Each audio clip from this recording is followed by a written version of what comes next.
Bottas makes shock move to Cadillac after F1 deal gets confirmed by insiders. If someone told you a year ago that Valtteri Bottas would be the face of Cadillac's grand Formula One debut, you probably would laugh. But here we are, and it's not a rumor anymore. It's damn near official. The calm, quietly fast Finn, who spent years battling alongside Lewis Hamilton at Mercedes, is making a move that no one saw coming, not even the sharpest paddock insiders. But Bottas is about to lead America's next big F1 gamble, and the chessboard is suddenly full of unpredictable pieces. Let's get one thing clear first. Cadillac didn't just stumble into this decision. They've been playing the long game. Their entire entry into Formula One was never about just showing up. They want to compete, and to do that, they needed someone with a calm head, a decade of experience, and zero drama. Perez brought flash and marketing money, but Bottas?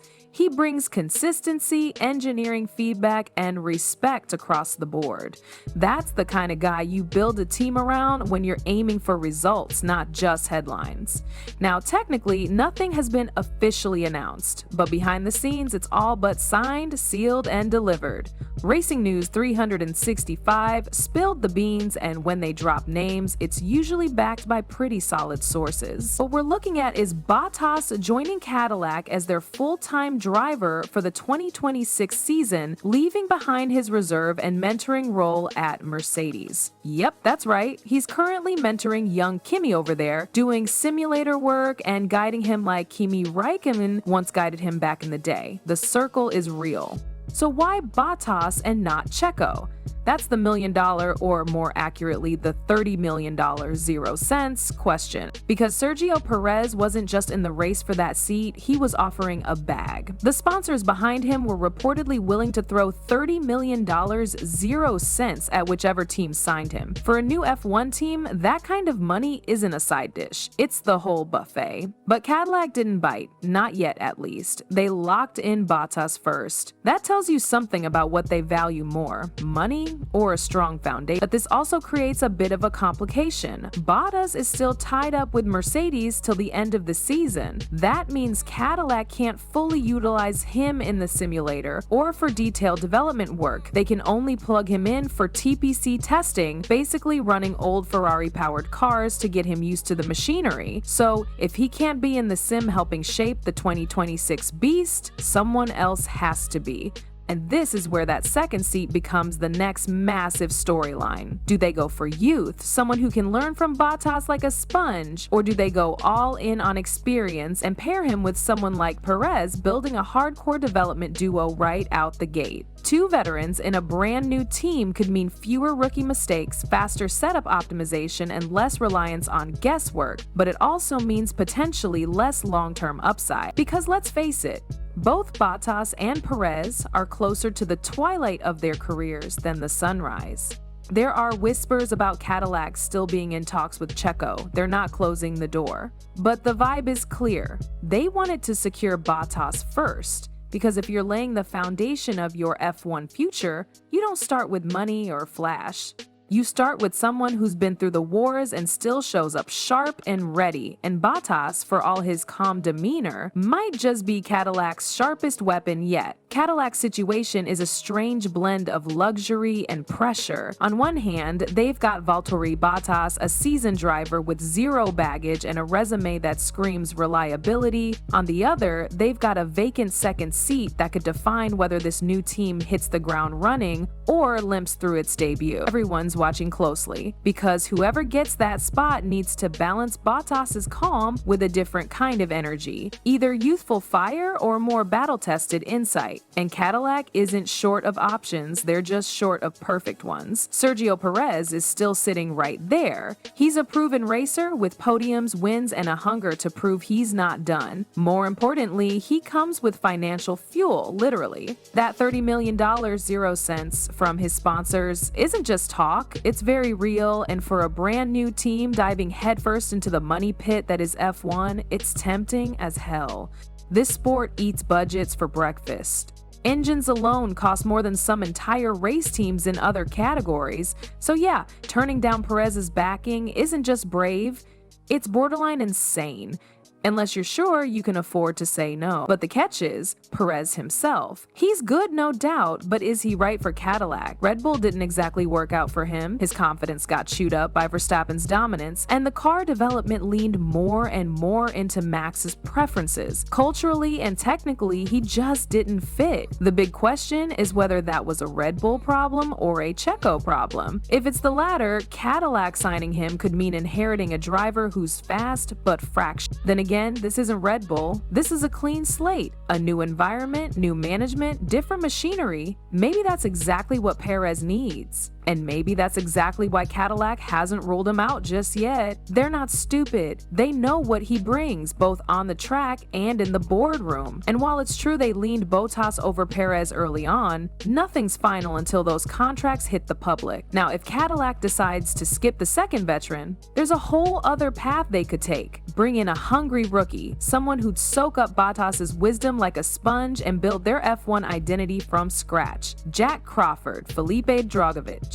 Alex Dunn. Names that have been thrown around. On paper, they're full of potential. But potential doesn't win points, and it sure doesn't help develop a car in a simulator when your primary driver's still under contract with Mercedes. Drugovich is probably the most appealing among them. He's got an F2 championship under his belt and has spent time as a reserve in F1. He knows how the system works, even if he hasn't raced full-time yet, but you put him next to Bottas in year one, and suddenly the entire burden of simulator work and car development might land on the Finn alone. That's not ideal when you're already building everything else from scratch: facilities, culture, strategy, workflow. There's also the Mick Schumacher wild card. He's familiar with the sim world through Mercedes, and he's young enough to still be molded. But word is, Cadillac's already locked him in for their World Endurance Championship squad and possibly as a reserve F1 driver. If true, that might rule him out for a full-time seat, at least for now. Every option comes with trade-offs. Go with Perez and you get money, experience, and stability, but possibly limit your long-term vision. Choose a rookie and you gamble on raw growth with short-term developmental pain. Cadillac's choice here could either set them up for brilliance or drag them into mediocrity. One name quietly floating around the Cadillac garage that could shift the entire conversation is Yuki Tsunoda. At first glance, he might seem like an unlikely fit for an American team looking for a steady hand, but dig a little deeper and there's something about Tsunoda that makes him hard to ignore. He's aggressive, vocal, emotional, yes, but he's also matured fast after being thrown into F1 with minimal preparation. He's held his ground against seasoned teammates and built a reputation for raw speed and fearless overtakes. With his Red Bull ties slowly loosening and Honda walking toward the Aston Martin camp, Tsunoda might be ripe for a clean break. Cadillac could offer him that reset button, a new team, new leadership, no Verstappen shadow, no Red Bull politics, just a seat, a car, and a shot at rebuilding himself into something more. Plus, he checks an overlooked box: marketability. Pairing a stoic veteran like Bottas with someone as fiery and unpredictable as Yuki would instantly give Cadillac a personality. That's something no simulator data can give you. But even if Tsunoda isn't the one, the point remains. Cadillac needs to think beyond the numbers. F1 teams don't succeed just because of lap times and wind tunnel stats. They succeed because the chemistry is right, the personalities click, the feedback loops between drivers, engineers, and management are sharp and fast. That's what Mercedes had during their golden years. That's what Red Bull has with Max and his entourage, and that's what Cadillac is trying to create from scratch. Graham Luden is expected to lead the team as principal into the new regulations. He's experienced, respected, and methodical. But there's also talk that if Christian Horner ever became available, Cadillac would seriously consider shaking things up. That's how ambitious they are. They're not entering the sport to play midfield chess. They want to challenge the kings. Their engine plans also tell that story. For now, Cadillac will use Ferrari power units, but only temporarily. The real goal is a fully American-made powertrain by 2029. That's a massive undertaking. You don't attempt that unless you're aiming for independence and long-term dominance. And with that comes another layer of urgency. They need the next few years to be rock solid. Not just to score points, but to build credibility and attract top-tier technical talent, sponsors, and global fan support. Signing Bottas was the first domino. He brings stability, knowledge of both Mercedes and Ferrari power systems, and enough racecraft to keep the car out of trouble even when things go sideways. But the second domino? Whoever lands that final seat will shape how this team evolves culturally. Do they become the methodical builders like Audi is trying to be? Or do they become disruptors, willing to gamble on explosive driver lineups, bold tech moves, and market-driven strategy? All eyes are on that decision now. Will Cadillac go safe and proven with Perez? Will they roll the dice on a youngster? Or will they shock everyone and swoop in for someone like Tsunoda at the last second? They've kept their cards close, but the clock's ticking. Every day that passes brings them closer to public expectations, media pressure, and the start of car development under real-time deadlines. This isn't just about drivers or engines anymore. It's about legacy. Cadillac is trying to do something America hasn't done in decades: plant a flag in F1 and actually make it stick. And whether that flag flies high or folds fast might come down to who ends up sitting beside Bottas on that first grid of 2026.